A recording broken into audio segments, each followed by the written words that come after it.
Welcome back to Abundant Culture Podcast, where we dissect the mindsets and tactics of the true beasts of business. People like Gary Vee, Grant Cardone, and Warren Buffett. All to create a blueprint to experience life more abundantly. Hello, everybody. I'm so glad to have you back. Today, we're interviewing yet another heavy hitter in the real estate market. I'm pretty sure some of you remember Justin from Regent Homebuyers. Well, today we're interviewing the other side of Regent Homebuyers, his partner, and this individual has completed well over 250 transactions, many wholesale deals, dozens of flips, and has loaned money on several projects for other investors. And this guy has done well over $6.5 million in sales and is just an all-around great guy. So get ready to consume as much knowledge as possible from our good friend, Adrien Chabot.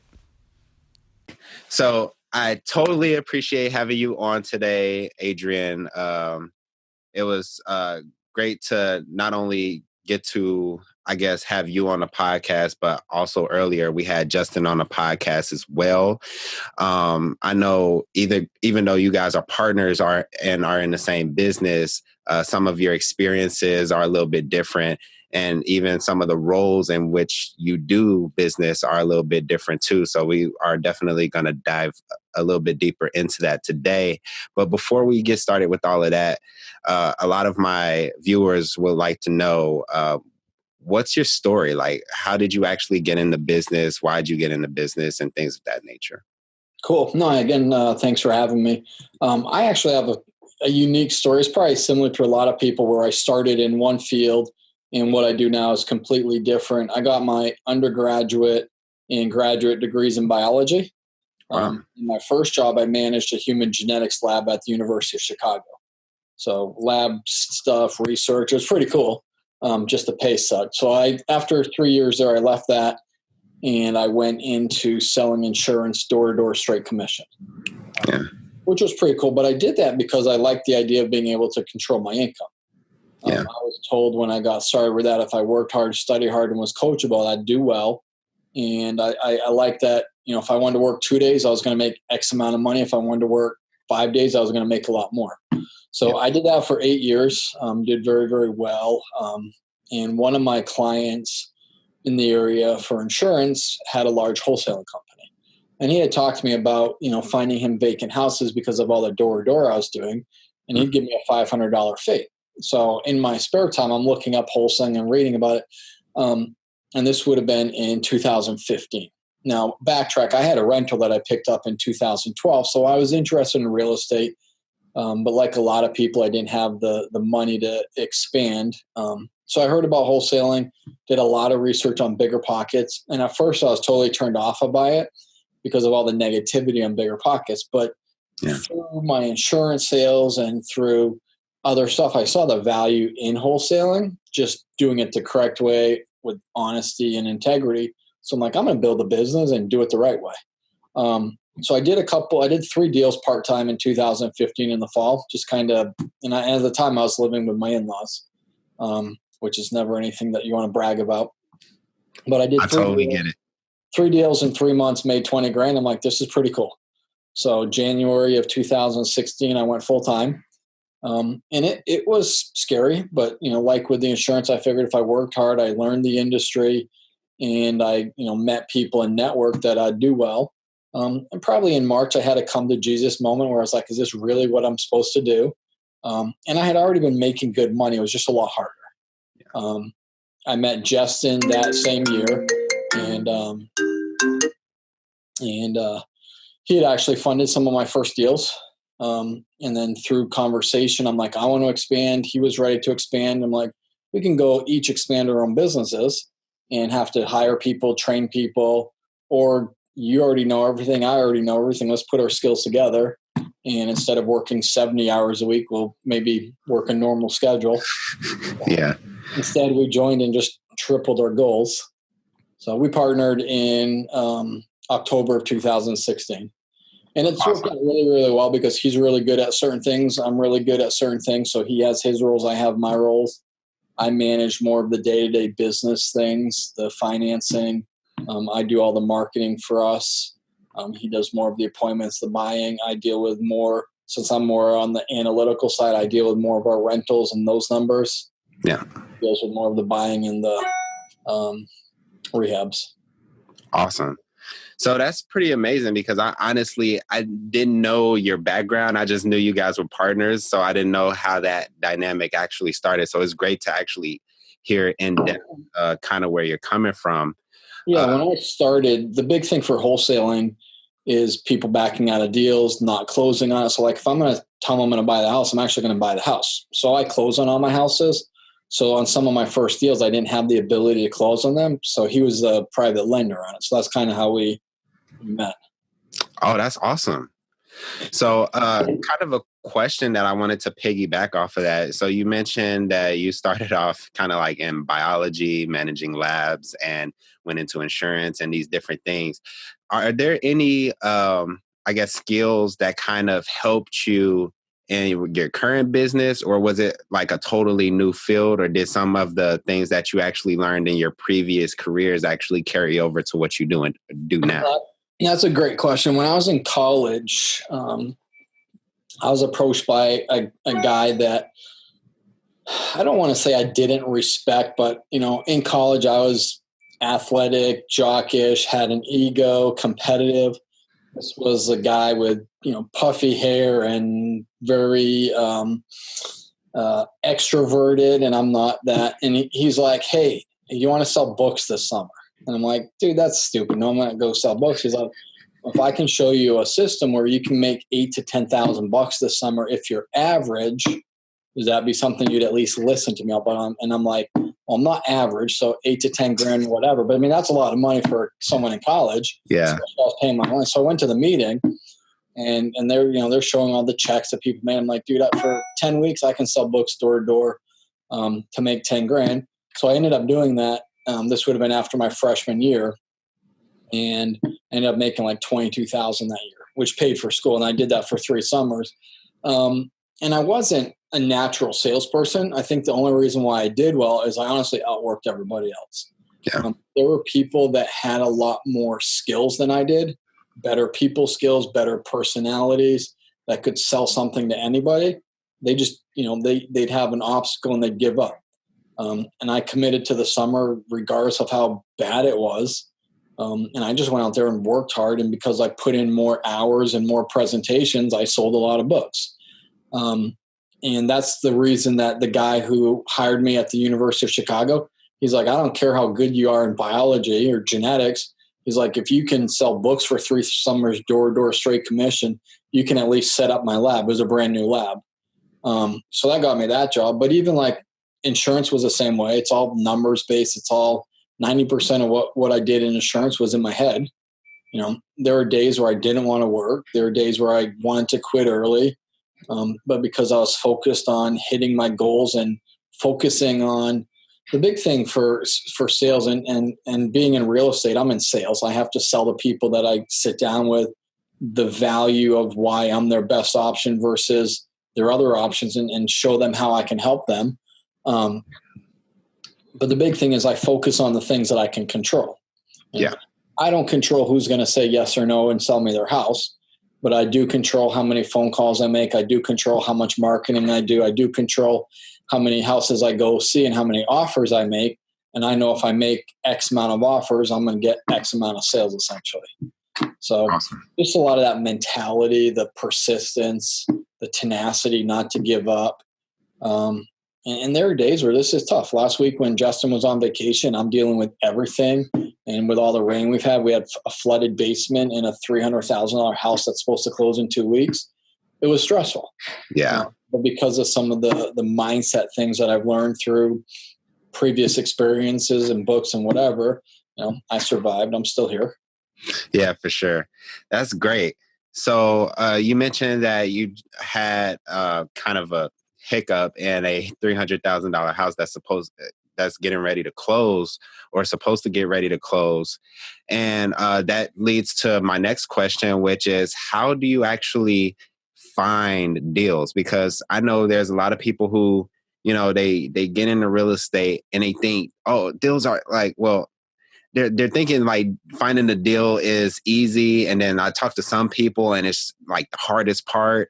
So like, is finding deals I guess the hardest part of your business, and if so, why? And also, how do you find those deals? That's a loaded question. Finding deals this year is definitely the hardest part because of how competitive it is. Yeah. And I'm not competing because most of the stuff we buy is off market. Very few deals that we've bought this year have been listed with the realtors. My biggest competition isn't other wholesalers doing direct mail and finding off market stuff. It's my own cash buyers. So, as a wholesaler, I'm competing against guys that are already going to pay higher than I want to pay anyway. So we've had to get more creative. So we've also been more flexible. So instead, like last year, 80% of what we bought, we wholesaled off. Last year, I call it like Midas touch. Everything we bought last year, we made a killing and it sold like that. Yeah. And we did very few flips last year. This year, we've had to transition. Wholesaling is probably only about 50% of what we're doing this year. And then we're doing more flips. So that $300,000 house, I never would have thought of flipping that last year. That was an all-out renovation. We have probably 80 grand into it. So we also do a lot of renovations where we're willing to pay, if the house is in decent shape, we'll pay more than a typical investor who's going to do a new kitchen, new bathroom. We'll go in, we'll just do paint, countertops, appliances, a light rehab. We're not making as much, but it's only taking, less than 30 days. Yeah. That's been the big thing this year is, yes, it is tougher to get the deals. We've had to be more flexible about what we're doing and kind of change up some of our strategies. But we do the standard marketing that, a lot of investors are doing, mail, internet, stuff like that. Okay, awesome. I will say in 2016, what I paid for the entire year is what we do per month now. And we're not buying that many more deals. That's just how competitive it's got. Wow. I think you guys actually brought up your marketing budget at one of the meetups I attended. Like, I think it was about a year ago. So about how much would you say that you're spending in marketing right now in your business? We are probably in the 22 to 25,000 range per month. The difference being if I send out a letter versus a postcard, we're mailing about 21,000 people a month. Yeah. So postcard, I can get that done for about 55 cents. Letter, it's about 90 cents. And then we do a lot of internet, pay-per-click, Facebook lead stuff. So that ranges from 4,000 to 8,000 a month, just depending on how many people click on the stuff. Yeah. And from basically that marketing budget, approximately how many deals are you now doing a month or, over the course of a year? Or is it like just a wide range? You know what? That's a great question. It's all over the place. Our goal this year was 150 houses. We did 114 last year. So we're like, hey, let's increase it. Yeah. What ended up happening because we were so focused on hitting the goal is we were buying stuff that didn't really fit our box. I also had a sales guy that I needed to keep fed. So I'd buy stuff so he could sell it. And it turned out, we're spinning our wheels to make a fraction of what we were making. And it was frustrating. So we're like, screw trying to buy stuff just to hit a goal. Let's get back to buying stuff that fits within the buying criteria that we want. So we'll probably be down around the 100 range. We're at maybe 60 right now through 7 months. So we had a slow start. January was kind of slow. March, April, May was fantastic. June and July have been crazy slow. Okay. So, that actually brings up my next point. You mentioned your criteria, like you were buying things that didn't necessarily fit your criteria. So what actually makes a good deal to you and your business? Again, that's going to depend on which strategy we look at. So I guess you can say we have 4 strategies. We do keep stuff as rentals. And depending on the area for my rentals, I want to have at least 30% equity. And I want it to have somewhere between 15 and 20% cash on cash return. Yeah. One I looked at today is going to be super competitive. It was listed. It's going to go multiple offers. I'll probably stretch that one just because we're a little bit behind on our rental goal this year. Yeah. If I'm buying it off market, I bought a 2-unit in East Chicago for 15. We put 35 into it. So we're all in at 45, 50, somewhere in there. Yeah. And $1,600 a month in rent. So it's a fantastic return. Yeah, definitely. So that's kind of how we do the rentals. I'm in the process of selling off some of our higher end rentals. I have a couple of 4 units in Maryville. I'll sell those, take all the equity we have out of that, and I'll go buy some stuff in Central Hammond and East Chicago. It's not going to appreciate like other communities, but it's in a good enough area where we get decent tenants and they cash flow. And that's the reason I want rentals, is for the cash. Yeah. On a wholesale deal, we're probably, because we close on everything. So we have closing costs, holding costs. For me to turn around and resell it, I want to make 12 to 15 is where I want to be this year. Last year, we were making 20 to 22 on a wholesale deal. So it took some adjustment to get used to not doing that. Yeah. But 12 to 15 is kind of where we want to be. It costs on average about $2,800 in marketing per property we buy. So if I'm going to be at 12, that nets us 10, give or take a little bit. Yeah. On our light renovations, where we're spending 15 to 20, paint, flooring, countertops, I want to make 20 to 22 on those, especially if I can be in and out in less than 30 days on the rehab part. Yeah. On the big renovations, and we've had a couple this year where we've put the Cedar Lake one, I'm only going to make 20 on that. And between the purchase price and the amount we put into it, not worth it. So on our big renovations, I'm not doing those for less than 30 or 35, depending on how big they are. Yeah.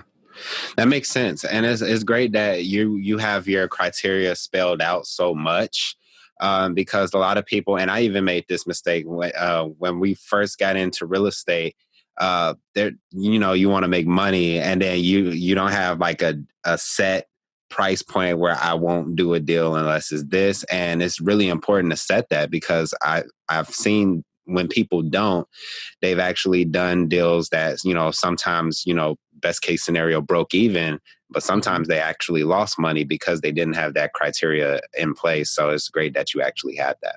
It's one of those things, when I got started, if the deal could make money, I'd do it. So I had plenty of wholesale deals where I was making $2,500, $3,000, $4,000, which at the time was fine because I was only spending a couple $100 a month on marketing. I had a one-room office. I didn't have a lot of overhead. I was learning. But now, I know over the course of a year, we're going to make decent money. So if I can't make what I want to make for that exit strategy, to me, the mental frustration of banging your head against the wall, trying to manage, like Cedar Lake's a great example. It was an $80,000 renovation. It took over 10 weeks. It's a good 45-minute drive from our office. So it's, especially with all the construction, it's up to an hour now. Yeah. To look at, and we bought that one back in like February. So to look at how long we've had it, I'm paying a private lender on it. The holding costs, the headache trying to manage an $80,000 rehab, the issues we've had with, 2-3 weeks ago, we had 5 inches of rain in 20 minutes.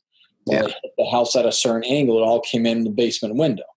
So we had to redo the whole basement. Then the AC locked up and got, the condensation all over the floor. So now we're redoing that. And then the hose spigot pipe going out had a hole in it. So so we've had so many headaches with it. I'll make 20, but if I could go back to, when we bought it, would I, knowing everything we've gone through, would I do that to make 20? No. Yeah. The 2 weekends ago, I spent the whole weekend down there dealing with this basement and not with my family. Yeah. And keep in mind that 20 is split between a partner and I. We also have marketing costs, and then you also have taxes. So at the end of the day, my portion of that is probably $6,000. Yeah. Is that? Heck no. There's a lot easier ways to make that $6,000. Yeah, so, for sure. That's the big thing is I put a value on my time, and if I can't do it now, I'd rather spend that time, doing whatever versus banging my head against the wall. That's why we don't buy in Gary anymore. Yeah. We were buying in Gary at the beginning of the year to help hit our 150 house goal. Well, we're spending probably 3 to 4 times the amount of manpower and energy to sell these houses to make 50% of what we could make going to better areas. Yeah, definitely. I totally understand. Another question I had is, so, you go around to different meetups and you hear about, people being concerned about a, imminent market correction, which we all know is going to happen one day, but nobody knows when. So one question I have for you is, does that market correction concern you at all? Do you think it'll affect your business? And if so, in what ways? So does it concern me? No, to be honest, because I don't control. I don't know when it's going to happen. I don't know to the extent. Is the market going to correct 5%, 10, 20%? I don't know. Mm-hmm. I don't want to live in fear every day that it's going to happen, because it could be a year from now. It could be 5 years from now. Who knows? Could be tomorrow. We don't know. Yeah. Trump could do a stupid tweet and things blow up tonight. Who knows? Yeah. I am being a little bit more conservative on some of my longer term strategies, especially with rentals. I know some people that are still stretching on their rentals, and I'm like, we're getting fantastic rents right now. During a market correction, I don't think we're going to get the same rent. So I am being conservative there. I don't think the market's going to crash overnight. Yeah. So even with the flips that we have going on now, especially by buying them based on my criteria, if in 3 months the market's down a little bit, I'm going to at least be able to break even and get my money back out. Yeah. I mean, I don't see us having a 20, 30% correction in 3 to 6 months. Yeah. Something catastrophic happens. Yeah. So. Yeah. And I think that's a great way to think about it, because you have kind of people on both extremes. So you have one person who thinks, the sky is going to fall and they don't want to do anything in real estate or business at all. And they're just like waiting on the sidelines for whatever reason. And then I've met people who like don't even know what a market correction is and don't even, price it in at all into their game plan. And then like, I feel like the people who do really well, regardless of how the market is, are the people who are somewhere in the middle. Kind of like yourself, where it's like, it's kind of priced into the game plan, but you don't necessarily lose sleep over it. So I think that's great. I mean, I'm not going to do a flip to make 10 grand, because if there is a correction, 10 grand can disappear pretty quick. Yeah. I know people that will do that. So, I mean, I'm just sticking to my criteria, and and I'm not also, I'm not over leveraged. I was talking to someone a couple of weeks ago about rentals, and they're not buying right now because they're like, well, I don't want to buy at the peak of the market. Well, you don't know if it's the peak. It could still go up and up and up. And I'm like, if the numbers fit what you're looking for, just buy it now, because, if it, let's say we have a dip in 3 years, you've missed out on 3 years of cash flow, 3 years of depreciation, 3 years of a bunch of stuff. And a lot of stuff can happen in 3 years. So, yeah, and who's to say when it dips, it's going to go lower than where we are now? I mean, I don't know. But then we were, the conversation moved on to someone that they know that has, nearly 100 rentals, and they are leveraged as much as possible. And if I was in that person, I would not sleep well, knowing that, if they lose 15, 20% of their tenants because of job loss or whatever, they're going to have a hard time floating all that debt. Yeah, definitely. I mean, my debt is about a third of my portfolio. So if the market would have to have a significant crash for me not to be able to dump everything. Yeah. And my debt payments is 20% of my cash of the gross income. So I would need a lot of vacancies, a lot of stuff to hit the fan before I'm in trouble. Yeah, for sure. That's pretty good conservative debt. So I did the Dave Ramsey thing back in the day. So one of those no debt people. So I kind of modified. I'm like, I'll do a little debt. Yeah, a little bit. But I mean, it's necessary, because like last year we funded our rental company with a certain amount of money, and we bought our first 4-unit cash, and I closed it in 2 weeks. And then we immediately refinanced and got another one. Now, if I did everything cash, I would have bought the 4-unit last year, and that was it. But because I bought cash, refinanced, I was able to probably buy 7 to 8 times the value of what I could have if I just kept it all in there. So definitely. So I always tell people, like, a lot of people act like debt is the devil basically. But I feel like if you manage it really, really conservatively and are just smart about it, it can definitely help grow your portfolio and still provide a lot of safety, just as long as you don't over leverage.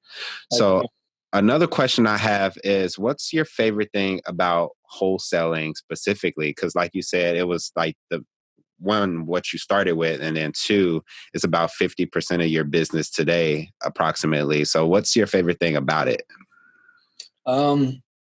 Not having to do the rehabs anymore. Rehabs are a lot of work. There's a lot of pieces that you have to put together. And until you've done a few, you don't really realize what it is. So when I got started, the biggest thing for me is I like giving back. So I enjoyed being able to buy a property, resell it to someone, and seeing them, take it to fruition and flip it and sell it. And, some of my first properties I wholesale, people made killings, and they still do now. So I enjoy seeing that. I enjoy helping other people become successful or make money that way. That's the heart of why I started wholesaling. Yeah. Now that I've done a bunch of flips and for me, because I say we're inexperienced, we have great systems and processes in place. So the wholesaling business runs very, very smoothly. Yeah. We're still struggling with that on the renovation side. Okay. So it's a headache. We don't do the work ourselves, so we have to rely on other people, and we got to rely on Home Depot to deliver on time, which never happens. Yeah. So we're relying on a lot of people to get stuff done at specific times, and when one person doesn't, there's a domino effect. And I just, the end product I've always been pleased with. The end result at closing, when you see that check, it's like, we just haven't really hit it this year on the renovation side that we would want. So honestly, there's a lot of relief just buying it and selling it a week later. Yeah. I actually never heard a wholesaler actually explain it that way. Kind of like you enjoy, making money while helping other people make more money. A lot of people that I've met that get into wholesaling, a lot of times their answer is like, one, that it's easy, which that is part of, well, I guess simpler. I shouldn't say easier, but simpler, because you're not dealing with the renovation, but that piece of, actually seeing somebody else succeed and make money. I feel like that's great, because I never hear anybody talk about that component of wholesaling, which is why I always tell people, like, if you do it correctly, I feel like wholesaling is extremely powerful. And I feel like it's needed, because, there's people out there who want to do flips but they suck at finding deals, or they don't want to necessarily negotiate it. And that's something that I've seen you and Justin do really, really well, like scary well. So, well, and we've done a lot of advanced training too. I mean, we spent a lot of money on training. We're in a mastermind. That's what this shirt's for. Investor Fuel. I'll throw them out there. They're at Texas. We go every quarter. And there's people all over the country that are in it, mostly wholesalers, some flippers. I've learned a ton from being in this mastermind. I was in another mastermind that Sean Terry did when we first started. We spent a solid amount of money going to St. Louis last summer to the John Martinez sales program. Fantastic training. So we do a lot to get better at what we do. Yeah. And it's just, it's a niche. What I found is you can't be good at everything. You can't be good at wholesaling and rentals and rehabs. We got to focus on one thing, be really, really good at that, and then trust other people to do the other stuff. And I know people that try to market for off-market properties and do rehabs and rentals. I'm like, you're okay at everything, but you don't excel at anything. Yeah. That's been our focus. Let's focus on running the best wholesaling business that we can, and then we'll, outsource the rehabs. And, a lot of people ask me, because of how big our rental portfolio is, why don't we manage ourselves? Well, one is I'm not good at it. I'm too nice to people. I listen to their BS stories, and and it's a time thing for me to give up 10% of the rental income for someone else to deal with all those calls and headaches is worth it, because my skill is going to find better off-market deals. Yeah. That's the big thing. Know what you're good at, focus on that, and outsource everything else. Yeah. And I'm a true believer of that because in the beginning, I tried to do everything myself too. And it just literally got you nowhere. And a lot of people do that. And, you know, they're like losing sleep and they're not even, it's one thing to lose sleep and I guess make the money you want, but they get neither one. They don't get sleep and they don't excel at anything, kind of like what you just said. So another question that I wanted to bring up, because I noticed you guys kind of dominate the Northwest Indiana area, especially in terms of wholesaling. So what makes you choose a lot of the markets that you do? Like, what are some of the indicators that makes you think like, oh, this is the market that I want to be in? You said you moved away from Gary and into another one. So like, what are the things that you like in your various markets?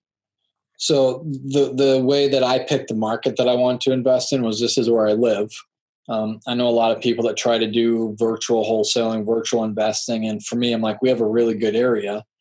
When I was getting started, I networked with a bunch of buyers because I was in another monthly investor group in Maryville.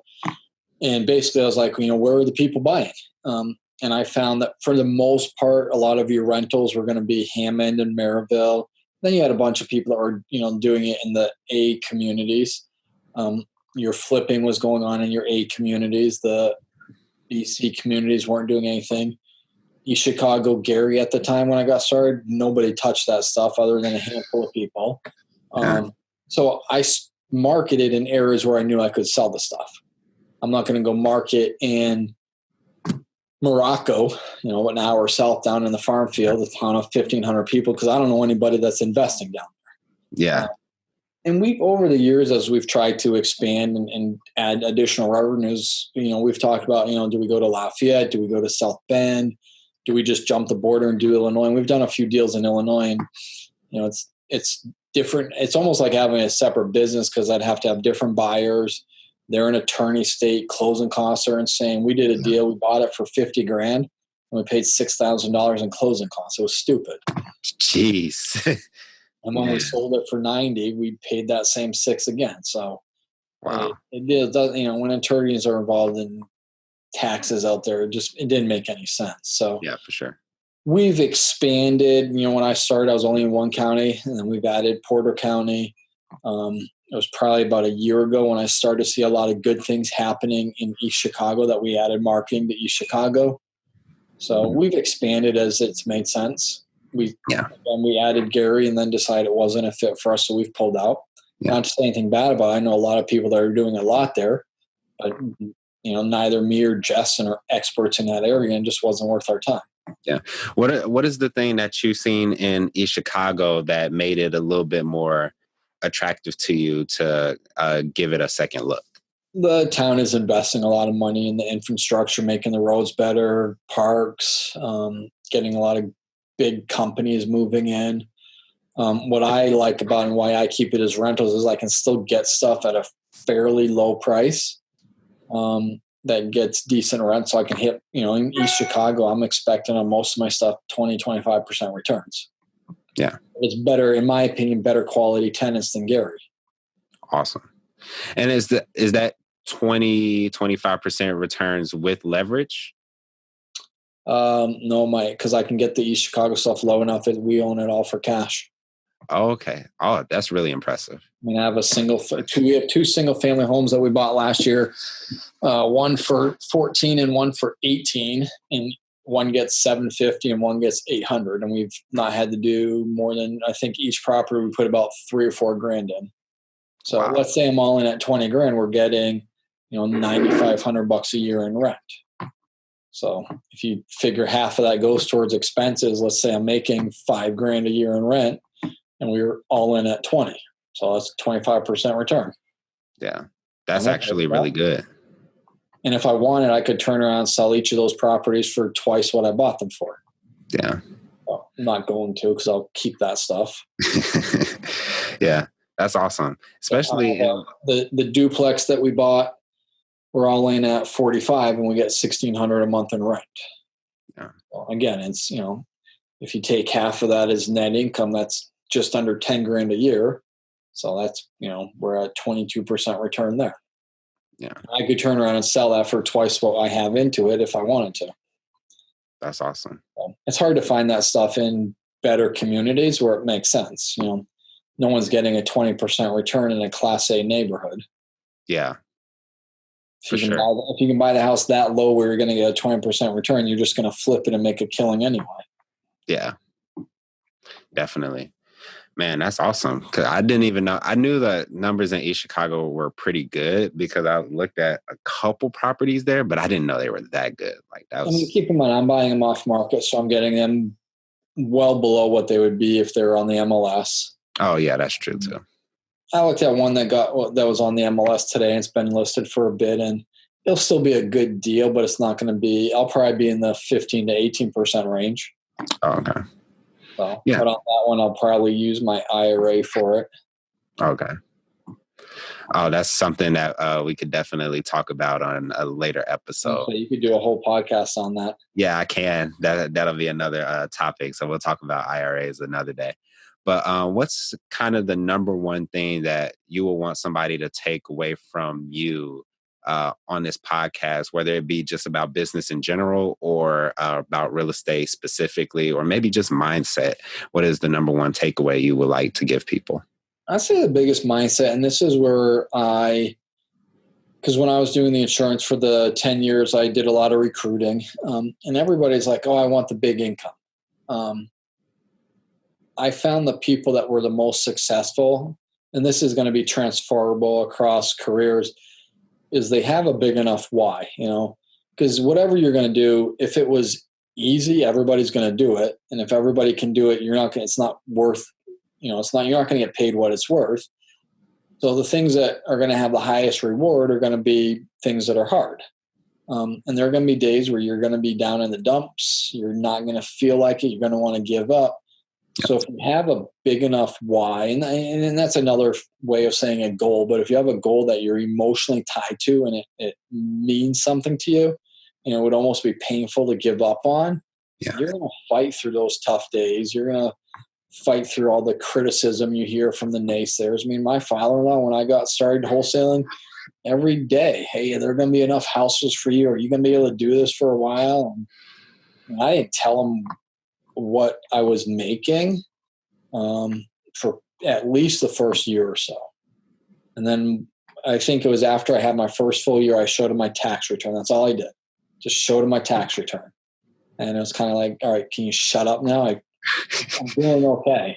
Boom. But I had a big enough why to fight through all that criticism and the challenges and the rainy days. And there were weeks where I'd go weeks at a time without putting a house under contract. And then the self-doubt comes in and you're like, did I make the right choice? But because I had a big enough why and a big enough purpose, I fought through that. I use that as motivation to get better, read more books, read more on Bigger Pockets, train myself, whatever, and eventually got to a place where I'm somewhat comfortable. Awesome. So what is place, and I still feel like there's a lot for me to learn. Yeah, for sure. So what would you say your why is? The biggest thing is I don't want to be working when I'm 65. I mean, so many people are, and again, I did the Dave Ramsey thing. I see this stuff on Facebook all the time. I mean, they're living off rice and beans or coupon clipping. They're doing all this stuff to build up this big retirement and become debt free and all that. And then all of a sudden they hit 65 and health goes downhill and they don't even have time to enjoy all the fruits of their labor and everything they've saved up. Yeah. So I want to be able to, I don't want to say retire early, but I want to have the option of not coming in, doing what I want. I want to take, I don't want to say I lived a sheltered life growing up, but we did a lot of local trips. We didn't have, 4 kids. We didn't have, money to go to Disney World and all that stuff. Yeah. So the last 2 years, we've gone on some fairly good sized vacations with my kids. And I don't like to buy my kids junk. I want to take them on places, give them experiences. So down to Branson, Missouri a couple of weeks ago and did a bunch of cool stuff. Yeah. I also am a big giver. So if you're broke and you're in debt, it's hard to give money away or your time away because you're forced to work or whatever. So, it's nice when there's a need at my church or someone comes in. Last year someone came in and they were trying to raise money for 2 wells, whatever village they were in. They don't, they're walking miles and miles for clean water. Well, they raised enough money to put 2 wells right in the center of town. Well, I gave a good chunk of that to them. So, that's one of my passions, is being able to give and help others that are less fortunate. So, but again, you can't do that if you're working a 9 to 5, living paycheck to paycheck.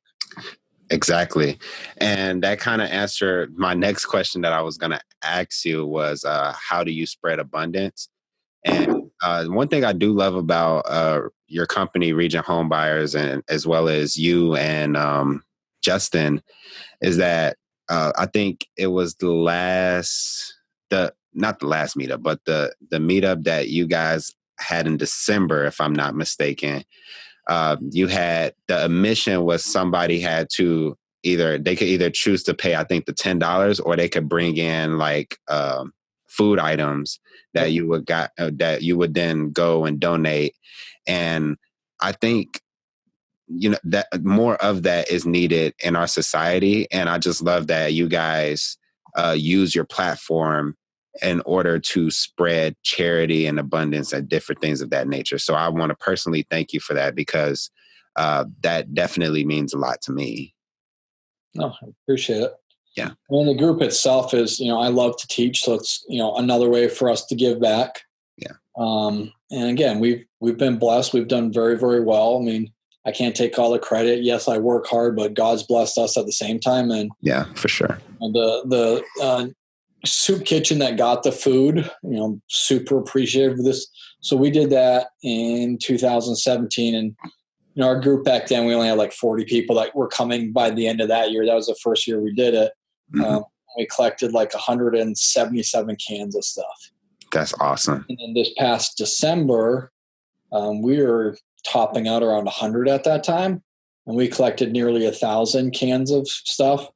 Plus, we also got probably another $500-600 in cash donations.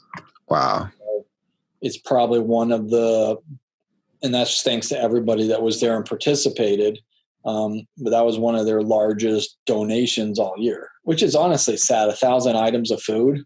Yeah, isn't a crazy lot. I mean, any organization or business could have their employees raise that over the course of the year, and that's going to feed a lot of families this winter that, otherwise are going to have kids that aren't going to be fed properly. Yeah, for sure. So definitely keep that up. Keep up doing what you're doing. You and Justin, you do amazing work, not only on the real estate side, but just in your community in general. And we truly appreciate that. So the final question is, there's probably somebody listening to this podcast and maybe they have a house to sell for whatever the reason may be, or maybe they want to work with you guys on something, or even maybe private lend. You never know. What is one way they could get in contact with you to, I guess, just reach out? Probably the best way is email, and it's Adrien, Adrien, at regionhomebuyers.com. Awesome. Thank you. I definitely appreciate having you on the podcast today. You were a wealth of knowledge. You definitely gave great tips, strategies, and tactics for anybody who wants to get in the business of wholesaling or just real estate in general. So we appreciate having you on, and maybe one day down the line, we'll have a part 2. There you go. Thanks for the invite. Take care. You too. So that's all we have for today, folks. I hope you got as much value out of this as we did. Keep in mind, the only way we can improve is through constructive feedback. So remember to rate and review this episode. Also, you are not the only person that needs to know this super valuable information. So be sure to subscribe and share as well. Stay tuned for the next episode. And remember to always spread abundance. Peace.